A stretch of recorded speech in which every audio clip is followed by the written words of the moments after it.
하나님의 말씀은 신약성경 사도행전 28장 30절에서 31절 두 절 말씀이 되겠습니다.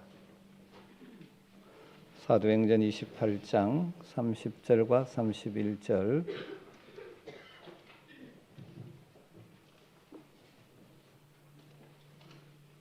우리 한 목소리로 말씀을 읽도록 하겠습니다. 바울이 온 이태를 자기 셋집에 머물면서 자기에게 오는 사람을 다 영접하고 하나님의 나라를 전파하며 주 예수 그리스도에 관한 모든 것을 담대하게 거침없이 가르치시더라. 아멘. 네, 오늘 사도행전 말씀으로 설교하는 마지막 시간이 되겠습니다. 지난주일 사도행전 28장까지 말씀 내용 다 나누었습니다. 마지막 바울 사도의 모습을 이렇게 기록하고 있죠. 하나님의 나라를 전파하며 주 예수 그리스도에 관한 모든 것을 담대하게 거침없이 가르치더라. 여러분, 우리 믿음의 사람들은 무슨 일을 하든지 담대하게 거침없이 할 수 있게 되기를 주님으로 축원합니다. 오늘 사도행전 말씀을 마무리하면서 제목을 사도행전 29장을 쓰는 사람들 이렇게 정했습니다. 사도행전은 28장까지밖에 없죠. 제가 처음 사역을 시작하면서 이 말씀에 상당히 도전을 받은 적이 있습니다.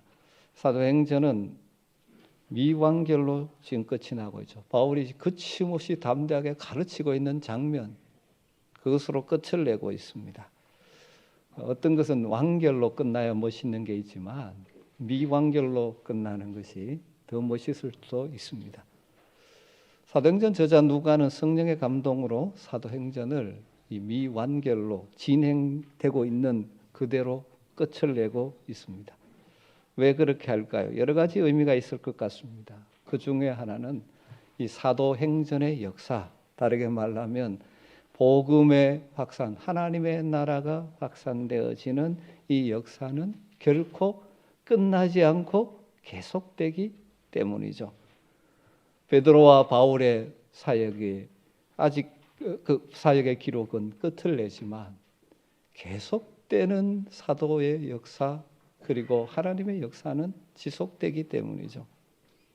그래서 그 위에 다른 사도들, 초대교회 교부들, 그 다음 종교개혁자들 비롯한 수많은 믿음의 선배들을 통해서 사실 이 사도행전의 역사는 계속되어져 오고 있고 오늘 이 시대를 사는 저와 여러분 우리 성도들에게까지 이 바톤이 넘어온 것입니다.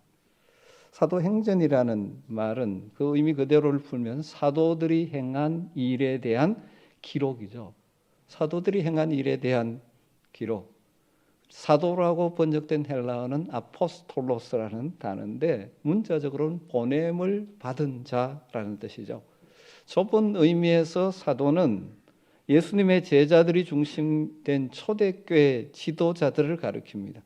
그래서 사도행전은 초대교회의 중요한 지도자들인 베드로와 바울의 사역을 중심으로 해서 기록되어져 있습니다. 그러나 이 사도라는 단어, 아포스톨로스라는 단어를 넓게 해석을 하면 사실 모든 성도들은 보냄을 받은 자들이죠. 여러분, 베드로와 바울만 하나님으로 말미암아 보냄을 받았습니까? 우리 모든 성도들도 하나님께서 우리를 삶의 자리로 보내시면서 그곳에서 하나님의 보냄받은 자다운 삶을 살기를 원하시지 않습니다. 그런 의미에서 사도행전의 이야기는 오늘 우리들을 통해서 계속되어야 하는 것이죠. 교회가 무엇입니까? 교회를 정의할 때 여러 가지로 정의할 수 있지만 그 중에 한 가지는 교회는 세상으로부터 부름받은 하나님의 백성들의 모임, 이것이 교회이죠. 교회가 건물이 아니라는 것 다 아시죠? 우리는 과거에 하나님을 모르고 세상에 속하여 세상의 가치관을 따라 살던 자들인데 하나님의 은혜로 우리를 불러내셔서 하나님께 속한 자로 하나님의 자녀로 백성으로 우리를 불러 주셨죠. 그런 성도들의 모임이 교회인 것이죠.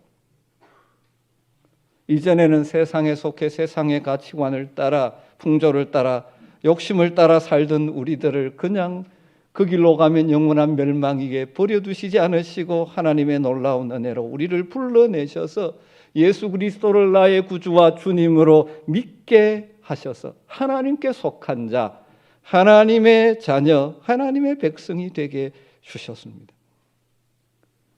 그런 우리 모임인 교회를 통하여 말씀으로 자라게 하셔서 그리스도의 제자가 되게 하시면서 세상을 향해 보내시죠.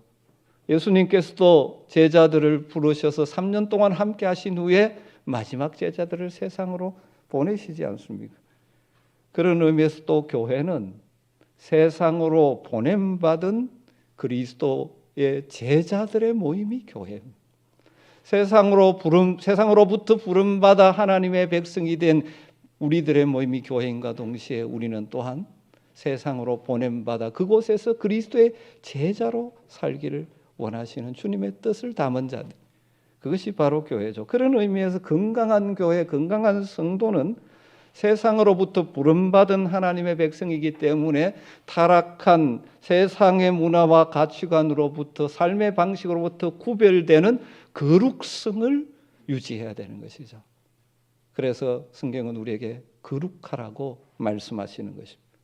동시에 세상으로 보냄받은 그리스도의 제자로서 우리의 삶의 현장 그 속에서 그리스도의 제자답게 세상의 빛과 소금으로 세상을 변화시키는 자들로 살아가야 할 자들이죠. 그런 의미에서 우리 모두는 세상으로 보냄받은 자들입니다. 다르게 말하면 아포스톨로스, 보냄받은 자, 사도들이 넓은 의미의 사도죠. 그렇기 때문에 저나 여러분 우리 모두는 우리의 삶의 자리에서 보냄받은 자의 스토리, 이야기들을 남겨야 하는 것이에요. 그것이 우리가 써야 될 사도행전 29장이죠.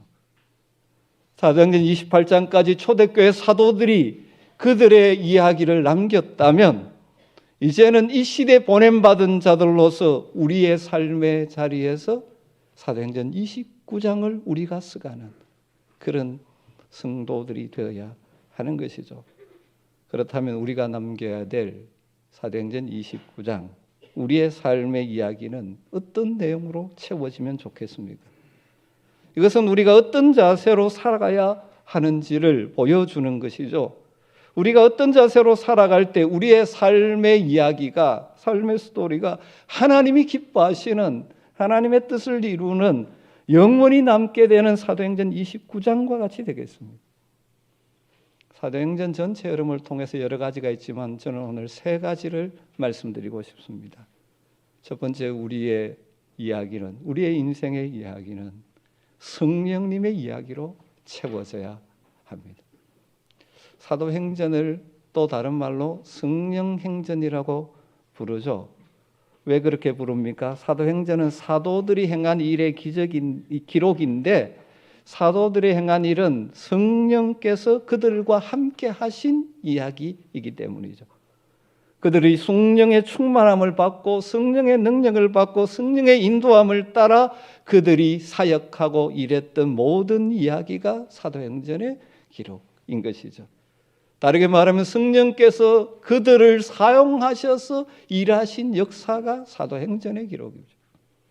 사도행전의 핵심 구절이 1장 8절이죠. 오직 성령이 너희에게 임하시면 너희가 권능을 받고 예루살렘과 온 유대와 사마리아와 땅끝까지 이르러 내 증인이 되리라. 이 핵심 구절로부터 사도행전의 역사는 뭘로 시작합니까? 성령이 임함으로 시작되어지는 것이죠. 성령의 역사인 것입니다. 사도행전은 성령께서 초대교회 성도들과 함께한 역사고 성령으로 충만한 사도들과 성도들, 성령의 능력을 덧입은 사도들과 성도들, 성령의 인도함을 받는 사도들과 성도들의 이야기로 가득 채워져 있지 않습니까? 몇 가지 예를 다시 한번 들어보면 2장 4절은 이렇게 되어 있습니다. 그들이 다 성령으로 충만함을 받고 성령이 말하게 하심을 따라 말했다고 말합니다. 초대교회가 시작되고 출발된 것이 바로 오순절 성령의 강림으로 그들이 성령으로 충만해지면서 시작된 것이죠. 4장 8절에 보면 이에 베드로가 성령이 충만하여 이르되 백성의 관리들과 장로들아 이러면서 설교를 하기 시작합니다. 산헤드린 공회 앞에서 외치기 시작합니다. 이 사건은 어떤 배경에서 일어났습니까? 성전 미문에 앉아 있는 날 때부터 걷지 못하는 자를 고쳐준 사건을 계기로 성전에서 복음을 전하니까 유대인들의 최고 권력기관인 산헤드린 공회에서 베드로로 하여금 복음을 전하지 못하게 할 때, 위협할 때 그들 앞에서 담대하게 외치죠. 그렇게 베드로가 할 수 있었던 이유가 무엇입니까? 성령으로 충만했기 때문에. 8장 29절에 보면 성령이 빌립더러 이르되 이 수레로 가까이 나가라 하시거늘 빌립이 주의 사자의 지시를 받아 광야로 갔습니다. 이디오피아 내시에게 복음을 전하게 되죠. 그렇게 된 것은 그는 다 이해할 수 없었지만 성령의 지시하심을 따라 순종한 결과였죠. 사도행전 13장을 보면 안디옥 교회가 바울과 바나바를 선교사로 파송한 것도 성령의 음성에 순종한 일이죠. 13장 2절에 주를 섬겨 금식할 때 성령이 이르시되 내가 불러시키는 일을 위하여 바나바와 사울을 따로 세우라 하시니. 그리고 14절에 보면 13장 4절에 보면 두 사람이 성령의 보내심을 받아. 보내기는 누가 보냈습니까? 안디옥 교회에서 파송했는데 실제적으로 성경은 뭐라고 하면 성령의 보내심을 받았다라고 표현을 하고 있습니다. 사도 바울이 계속해서 아시아, 지금 터키 지역에서 복음을 전하기를 원했지만 그 길을 막으시고 유럽으로 가게 하신 것도 성령의 인도하심이라고 사도행전은 기록하고 있죠. 16장 6절에 성령이 아시아에서 말씀을 전하지 못하게 하시더라. 사도행전의 내용은 사도들이 중심이 되어 있지만 또한 성령 하나님이 동행하신 역사라는 것이죠.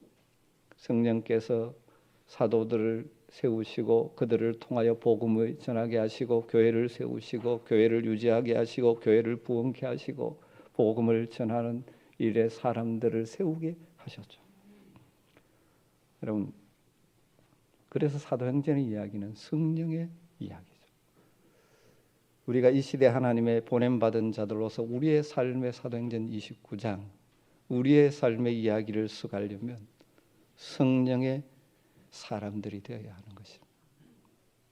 성령으로 충만하기를 날마다 구하면서 성령의 인도하심을 받고 성령의 능력을 덧입을 필요가 있는 것이죠. 우리의 삶의 이야기가 무엇으로 쓰이고 있습니까? 내 욕심의 이야기로, 내 꿈 이루는 이야기로 채워지는 것이 아니라 성령께서 내게 주시는 감동을 따라 살아가는 이야기로 채워지는. 이 시대 교회 안에는 열심히 섬기기는 하는데 정작 자신이 행복하지도 못하고 다른 사람에게 상처를 주기도 하는 그런 성도들이 종종 있습니다. 그 이유가 여러 가지 있겠지만 근본적으로는 성령님을 의지하지 않고 성령의 뜻을 따르지 않고 자신의 힘으로 자기 주장으로 자기 뜻대로 자기 힘으로 하려고 했기 때문에 그렇습니다. 그렇게 하는 것은 신앙생활이 아니고 종교 생활로 전락하는 것이죠. 왜 성도들이 신앙생활하다가 종종 낙심합니까? 함께 하시는 성령님 의지하지 아니하고 인도하심 받지 않고 내 힘, 내 생각으로 교회를 숨기고 신앙생활을 하기 때문이죠. 사도행전, 다른 말로 성령행정, 성령이 함께한 이야기를 쓰는 것이 아니라 자기 행전을 쓰려고 하기 때문이죠. 종종 교회가 지상교회가 그러지 말아야 되지만 안타깝게도 교회 안에 갈등이 생기고 어려움이 생기고 하는 이유가 무엇입니까? 성령의 이야기를 쓰지 않고 자기의 이야기를 쓰는 사람들 때문이죠. 어떤 사람은 교사로 교육 목자로 봉사도 열심히 했습니다. 찬양대도 열심히 섬겼습니다. 모태 신앙으로 교회 열심히 다녔습니다. 그런데 20, 30년 신앙생활 결산하니까 별로 남는 것이 없습니다. 왜 그렇습니까? 자기의 생각대로 자기의 힘으로 했기 때문이죠. 내가 헌신했고 내가 헌금했고 내가 이 교회를 세웠고 내가 봉사했다고 생각하는 사람들이기 때문입니다. 여러분, 우리 모두는 나의 스토리가 아니라 성령께서 나를 통하여 일하신 성령의 이야기를 스내려가는 성도들이 되기를 저는 간절히 주의 이름으로 축복합니다. 여러분, 내 욕심을 따라 내 이야기를 스내려가는 것은 이 땅 끝나면 다 사라지는 것입니다. 그러나 성령이 함께한 이야기를 영원히 남는 내 인생에 하나님 받으시는 재물이 되는 것입니다. 여러분은 지금까지 어떤 여러분의 인생의 스토리를, 지금까지 인생의 스토리를 써가고 계십니까? 늘 성령의 인도함을 받는 말씀으로 우리를 이끄시는 성령의 뜻을 따르는 내 욕심의 이야기가 아닌 성령의 이야기를 스내려갈 수 있게 되기를 주의 이름으로 축복합니다. 그러기 위해서는 늘 마음을 열고 주의 말씀을 들을 때마다 성령께서 내게 무엇을 말씀하시는지 귀를 기울이고 그 말씀이 때로는 이해되지 않아도 순종의 발걸음을 옮겨놓는 믿음의 결단이 필요한 것입니다. 그리고 무엇을 하든지 내 능력으로 내 주장으로 하는 것이 아니라 날마다 기도하면서 우리 주님 성령께서 무엇을 원하시는지 또 주님이 공급하시는 능력, 성령의 능력을 드리워서 기쁨으로 내게 주어진 크고 작은 일들을 해나갈 때 내 삶의 이야기는 성령의 이야기, 주님이 기뻐하시는 이야기로 채워져 갈 줄로 믿습니다. 또한 우리가 써가야 될 사도행전 29장은 어떤 이야기가 포함되어야 할까요? 두 번째로는 정인의 이야기가 포함되어야 합니다. 성령의 인도하심을 받는 성령의 이야기에는 반드시 정인의 이야기가 따라오게 되어 있습니다. 사도행전의 핵심 구절 1장 8절을 다시 보면 오직 성령이 너에게 임하시면 너희가 권능을 받고 예루살렘과 온 유대와 사마리아와 땅끝까지 이르러 내 정인이 되리라. 성령이 임하시면 정인이 된다고 말하죠. 성령으로 충만한 사도들과 성도들이 복음을 전한 정인의 삶을 살았던 이야기가 사도행전에 가득 차 있지 않습니까? 이 말씀의 순서대로 먼저 예루살렘에서 이루어진 이야기, 그 다음 온 유대와 사마리아, 그리고 땅끝까지 이 정인의 이야기가 사도행전에 가득 채고 있지 않습니까? 1장부터 7장까지는 예루살렘에서 어떻게 그들이 정인으로 살았는지의 기록이요, 8장부터 12장까지는 온 유대와 사마리아로 확장되어져 가는 정인의 이야기고, 13장부터 바울과 바나바와 바울이 선교사로 파송되어지면서 땅끝을 향하여 정인으로 살아가는 그들의 이야기가 기록된 것이죠. 사도행전에 기록된 모든 사도들의 이야기, 성도들의 이야기의 공통적인 핵심은 정인의 삶을 사는 것이죠. 사랑하는 성도 여러분 신앙생활 몇 년 해오셨습니까? 여러분의 이야기를 정리해 보면 정인으로 산 이야기가 몇 편이나 들어가 있습니다. 여러분 때문에 예수님을 믿게 된 사람의 이야기가 여러분의 인생 이야기 가운데 들어가 있습니까? 집사님 때문에 신앙생활하게 된 것이 내 인생의 가장 큰 축복이었다고 이야기해 주는 여러분의 믿음의 후배가 혹시 주변에 있으십니까? 선생님의 가르침과 섬김 때문에 내가 믿음 안에서 주님 안에서 꿈을 품게 되었다는 여러분 학생, 여러분 제자들이 있으십니까? 수십 년 교육목자로 봉사하셨는데 또 여러분의 삶과 여러분의 가르침을 통해서 믿음으로 산다는 것이 이런 것이라는 것을 내가 배우게 되었습니다라고 이야기하는 여러분의 믿음의 후배들이 있으십니까?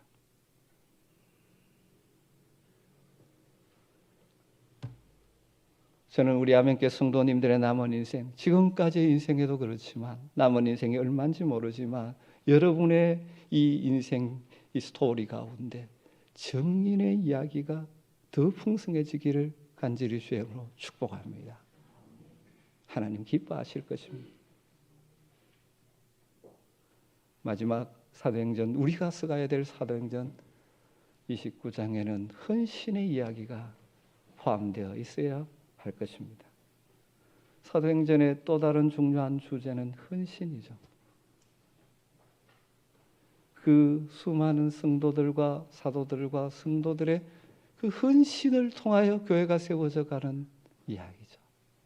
하나님의 나라를 위해서, 교회를 위하여 때로는 물질을 내어놓는 헌신의 이야기, 시간을 내어놓는 헌신의 이야기, 몸을 드리는 헌신의 이야기들이 사도행전에 가득 차 있지 않습니까? 어떤 사람은 우리의 인생을 촛불에 비유를 해서 설명하기도 합니다. 왜 인생을 촛불에 비유했을까요? 여러분, 초는 켜놓으면 타 들어가기 시작합니다. 그래서 타 들어가고 다 타면 꺼지는 것이 인생이죠. 여러분, 우리 인생도 어쩌면 마찬가지입니다. 우리의 에너지들을, 주신 에너지들을, 힘들을 다 쓰다가 마지막 부르면 가는 것이 인생입니다. 사람에 따라 초의 길이가 비유한다면 50cm, 30cm, 20cm 길이의 차이가 있을지 모르지만 우리가 살아가는 동안은 우리에게 준 여러 가지들을 태우며 사용하며 살아가는 것이죠. 지금도 그렇게 살아가고 있지 않습니까? 편하게 살든 고생하고 살든 호요식하고 살든지 그렇지 않든지 우리 인생은 다 타들어가고 있는 것과 비슷한 것이죠. 그런데 여러분, 중요한 것은 그렇게 함으로 내가 무엇을 위해 내 인생의 촛불을 밝히고 있는가 하는 것이죠. 내가 무엇을 위해 내 인생을 사용하고 희생하고 있는가 하는 것이죠. 내 에너지와 내 모든 것들을 어디에다가 바치며 사는가? 그것이 정말 영원한 가치가 있는 것인가? 이따가 사라질 것들, 거기에 다 소진하고 살고 있지는 않는가?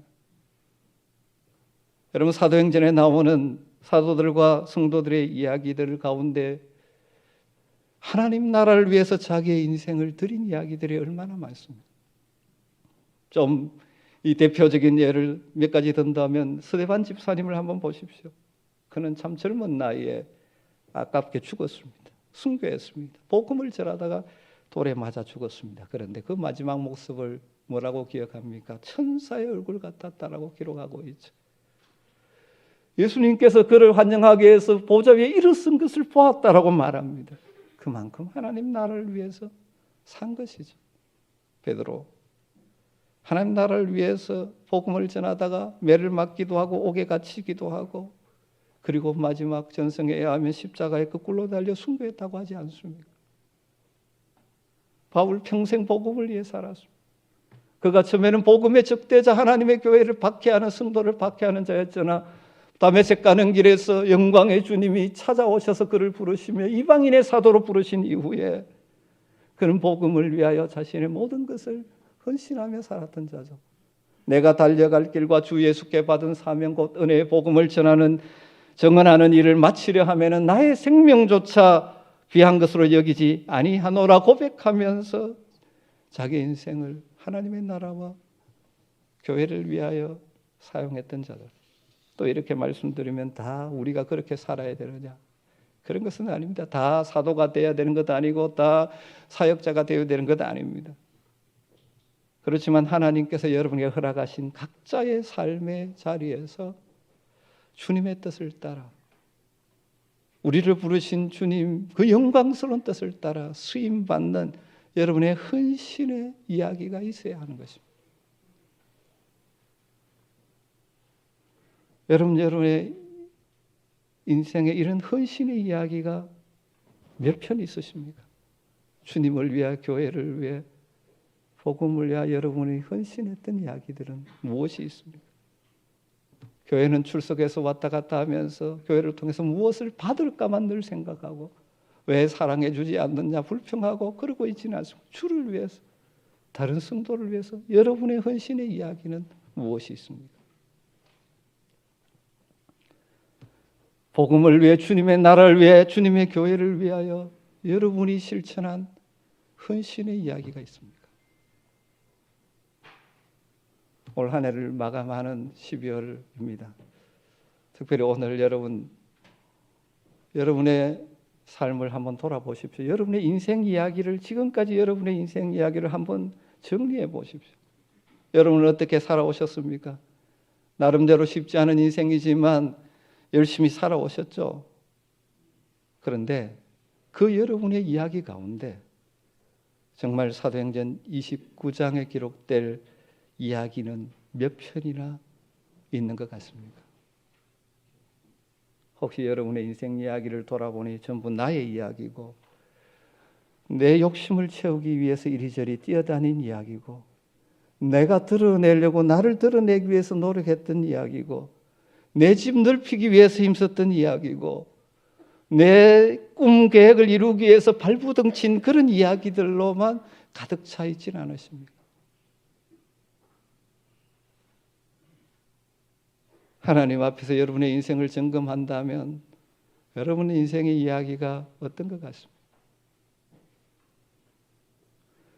성령과 함께한 이야기, 다르게 말하면 성령의 뜻을 깨달아서 내 욕심을 꺾고 거기에 순종했던 성령의 이야기는 어떤 이야기가 여러분 삶에 남아 있습니까?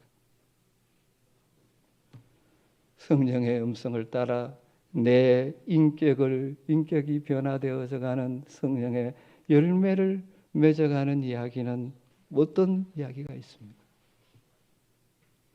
내 계획이 아니라 정말 주님이 그렇게 원하시고 성령께서 그렇게 인도하시기에 순종의 발걸음을 내디뎠던 이야기는 어떤 이야기가 여러분에게 있습니까?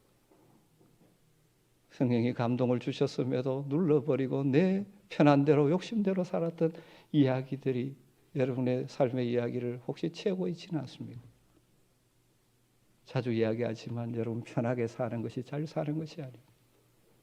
우리를 이 땅에 보내신, 우리를 지으시고 구원하신 하나님의 뜻이 내 삶에 이루어지는 것이 복 있는 인생이죠.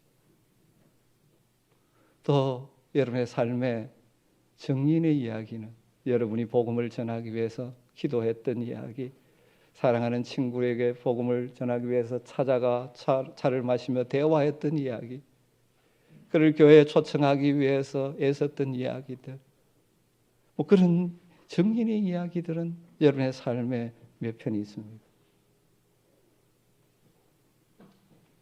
주님의 교회와 주님의 나라를 위해서 필요를 따라 여러분 물질을 드리고 시간을 드리고 헌신했던 헌신의 이야기는 여러분의 이 삶의 이야기에 얼마를 차지하고 있습니까?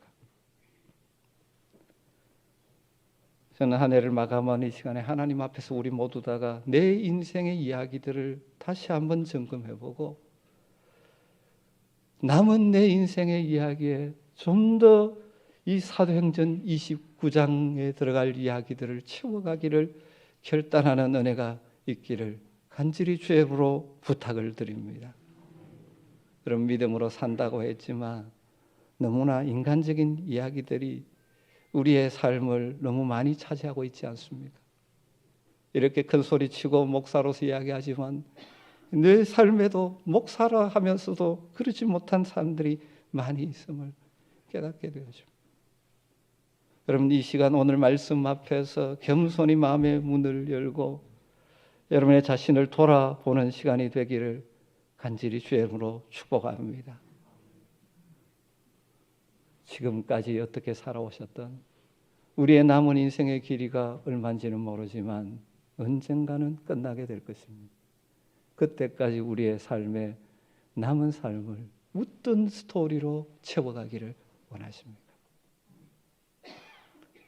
우리가 다 연약하죠. 그러기에 우리의 연약함과 부족함을 주님 앞에 내려놓고 주님, 내 힘으로는 되지 않으니 성령님 나를 주장하여 주셔서 내 남은 인생의 이야기가 성령님의 이야기, 정인의 이야기, 헌신의 이야기, 하나님 기뻐하시는 스토리들, 이 땅에 있다가 다 사라져버릴 그런 이야기가 아니라 하나님의 나라에 영원히 남는 그런 복된 이야기로 채워지게 하여 주시옵소서. 주님, 내 남은 인생에 더 많은 성령께서 나와 함께 하시는 이야기가 있게 되기를 간절히 소망합니다. 성령님 늘 나와 함께 하여 주시옵소서. 내 가운데 충만하게 임재하여 주시고 나를 인도하여 주시옵소서. 주의 세미한 음성을 들을 수 있는 영적인 길을 열어 주시고 그 음성에 순종할 수 있는 믿음의 용기를 허락하여 주시옵소서. 주님, 내 삶에 더 많은 생명을 살리는 그리고 생명을 키우는 이야기를 남기기를 원합니다. 여러분이 삶의 자리에서 주님, 내 삶에 더 많은 주님을 위한 영광스러운 하나님의 교회를 위한 헌신의 이야기를 남기기를 원합니다. 주님, 내게 힘 주시옵소서. 내 남은 생에 하나님의 부르심을 받은 자로서 세상과 구별된 성도다운 삶의 이야기가 더 풍성하게 지기를 간절히 소망합니다. 세상으로 보냄받은 그리스도의 제자로서 분투한 삶의 이야기로 채워지게 하여 주시옵소서. 오늘 이렇게 기도하며 우리의 남은 생에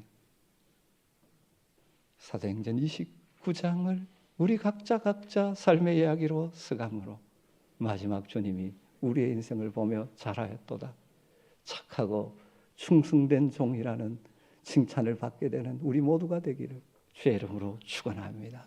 기도하겠습니다. 하나님 감사합니다.